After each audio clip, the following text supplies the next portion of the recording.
Well, it's been a week of tannins. Let's see how the tank is doing in part 2 of Embrace the Stain, Tannins in Our Aquariums.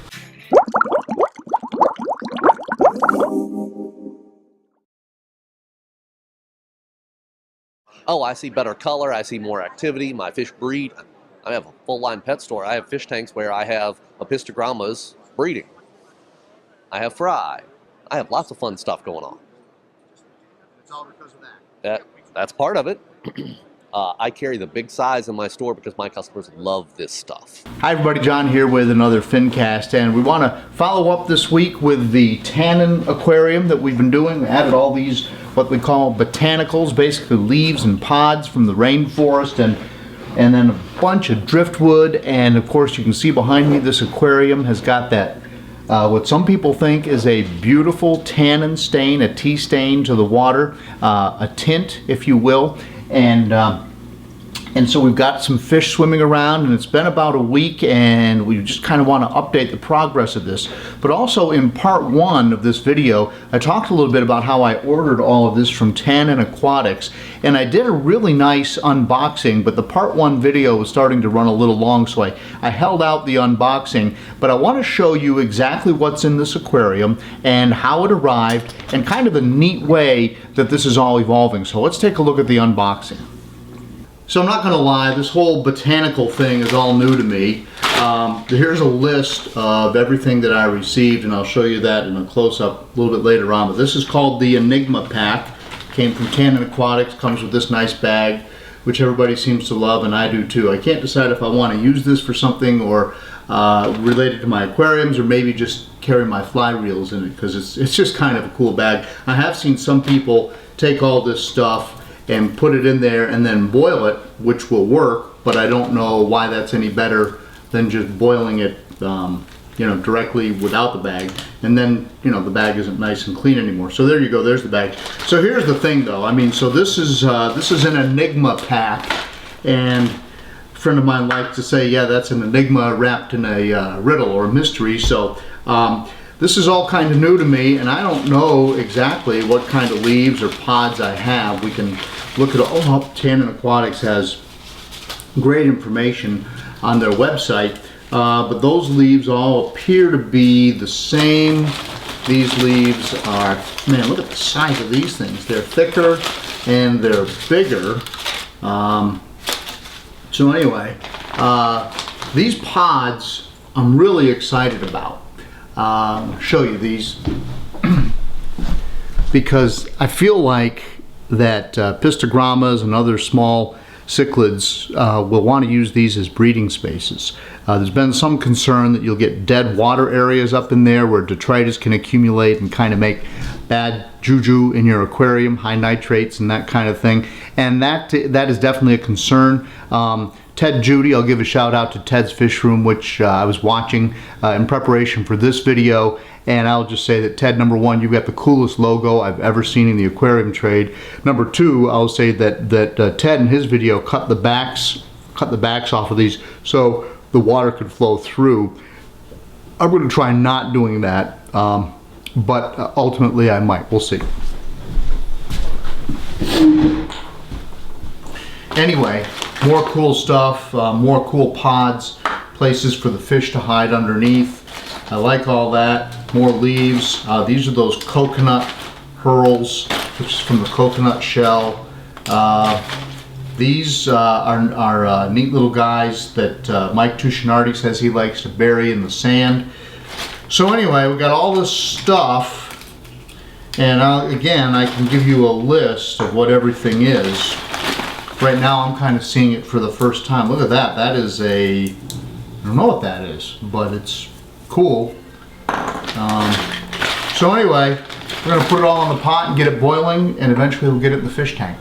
So I went through all the preparation of boiling the botanicals and placing them in the tank. We talked a lot about the aquascaping and the driftwood and everything I was trying to accomplish. So that's all been covered in part 1, and then I added a few tetras as well in part 1. But if you look up here, I've got some Apistogrammas that are floating that just arrived from the West Coast. I'm in Virginia, had these shipped in from the wet spot, which is a really nice online fish store and local fish store in Portland, Oregon, and I bought some really nice, relatively rare Apistogrammas and also some Checkerboard Cichlids, and we're letting those acclimate right now. At the very end of this video, we'll see them take their first swim.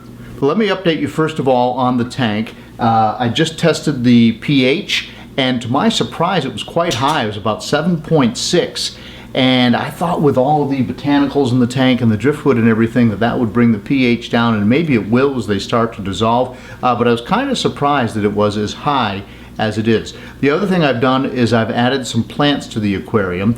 If you remember in the video, the underwater video from the Rio Negro that we've been following, which was taken on a snorkel trip by Mike Tuscinardi, there were some plants, but not a lot of plants, in the natural biotope on the river bottom there. So I didn't go heavy with the plants, but I did want some greenery in the tank, mostly for aesthetic appeal, and also I want to see how these plants do. The lighting that I have on this aquarium, it's T5 lighting designed for a planted aquarium, and I've had beautiful plants under these lights in the past.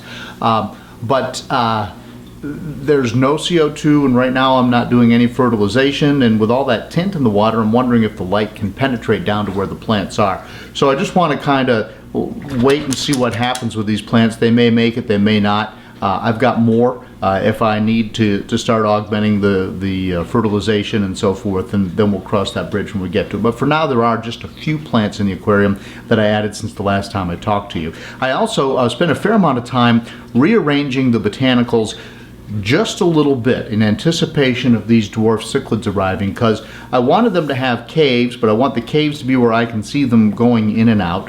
And also I felt like there were some piles of things where detritus might get caught up in the eddies underneath, and so I was trying to kind of create some open lines in between the leaves and so forth. I'm sure there's still some dead pockets in there. But I did rearrange the botanicals, and after looking at the tank for a while, there were some areas that I felt like looked really balanced and proportional, and somewhere it looked like stuff just kind of got dumped there.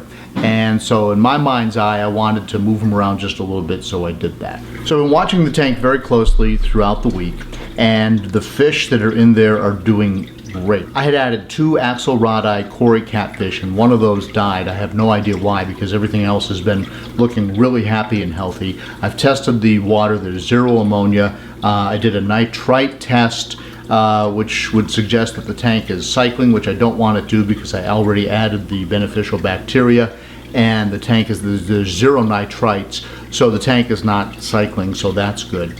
And the fish that have been in there have been looking active and healthy and meeting me at the glass and begging for food, and then the rest of the time they've been integrating with all the great stuff that we've got in this aquarium, which is really, really fun to watch. So I know that the tank is happy and healthy. So today, which is a little bit over a week since I first set this aquarium up, and I know that's kind of soon, but I'm anxious. Today, my fish arrived from the wet spot in Oregon, and I want to show you a little bit of the unboxing there.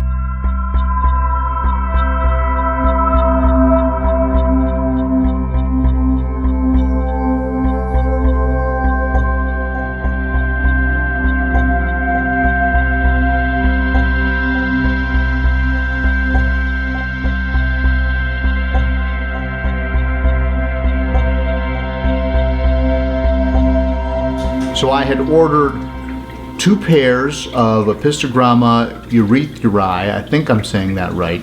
I'll put it on the screen so you can see it spelled. But these are really pretty apistos. I had a good conversation with the associate at the wet spot. There's a phone number there, and you can call and talk to an actual person, which I did, and he had a great amount of knowledge about the apistos, and recommended this particular 2 pairs because he said they're a little bit more peaceful than some of the other Apisto species, which I thought was good. And also, he said that these were easy to sex because he'd seen them in the aquariums there on site, and he knew they were larger, and so it was very easy to tell the difference between the males and the females. Now, I ordered pairs, but these fish are not mated pairs. It's just simply a male and a female. It's going to be up to me and my aquarium keeping and husbandry, and I guess to a certain extent the fish, to see if they want to get together. But at any rate, so 2 males and 2 females. And then I'm really excited about these 5 checkerboard cichlids. They were $5 a piece, and these are the same little fish that we saw swimming around in Mike's video. And these are wild caught fish. These are not raised in captivity. Very good chance these actually came from the Rio Negro, because that's one of the places where the professional collectors gather these little checkerboard cichlids. And they're even smaller than the Apistos.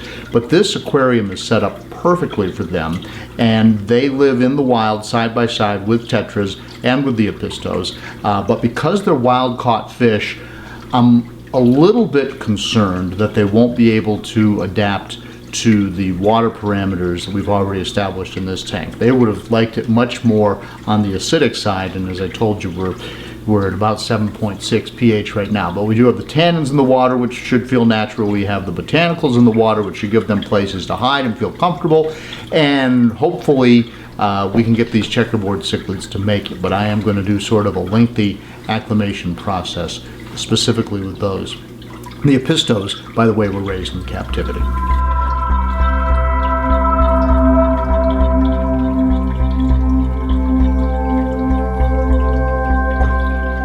And they went right down into the wood, but they seem very happy. They're not darting around. I'm pretty sure you can't see them right now, but they went and found a very natural looking place, which is what this is all about. Let's get the next pair.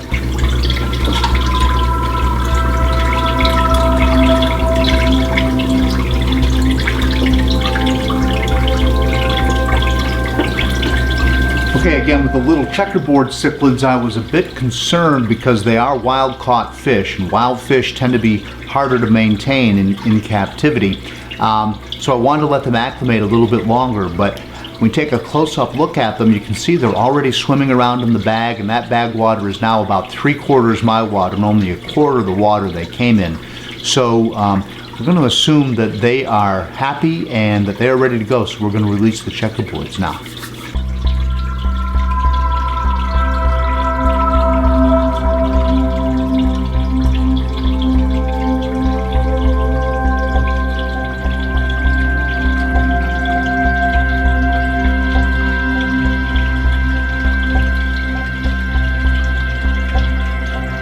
Well, they don't seem unhappy, but they do seem a bit confused.